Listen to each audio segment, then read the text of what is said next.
نبی پاک صلی اللہ علیہ وسلم نے رستے میں بیٹھنے میں منع کیا، لیکن فرمایا اگر بیٹھنا ہے تو تمہیں 5 کام کرنے پڑیں گے۔ یا رسول اللہ صلی اللہ تعالی علیہ وسلم کیا کیا کریں تو رستے میں بیٹھنے کی اجازت ہے؟ تو نبی پاک صلی اللہ علیہ وسلم نے فرمایا رستے کا حق ادا کرو، 5 کام کرو۔ یا رسول اللہ کون کون سے؟ فرمایا اگر رستے میں بیٹھنا ہے تو نظریں نیچی کر کے بیٹھو، اس کو بھی اس کو بھی، آنے والے کو بھی اور جانے والوں کو بھی دیکھنے کی تمہیں اجازت ہے۔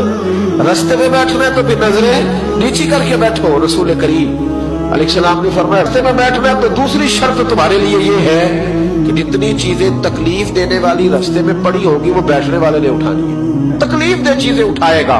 اور تیسری شرط نبی کریم علیہ السلام نے فرمایا تم پر ضروری ہے کہ تم نے سلام لینے والے کا جواب جلدی دینا ہے۔ رستے میں بیٹھنا ہے تو سلام لینے والے کا جواب جلدی دینا ہے۔ اور چوتھی شرط یہ ہے کہ تم نے رستے میں بیٹھے بیٹھے نیکی کا حکم دینا اور برائی سے منع کرنا۔ یہ 5 کام کرنے ہیں، پھر تمہیں رستے میں بیٹھنے کی اجازت ہے۔ یہ رستے کا حق ہے، اس کو ادا کرو تو رستوں میں بیٹھو۔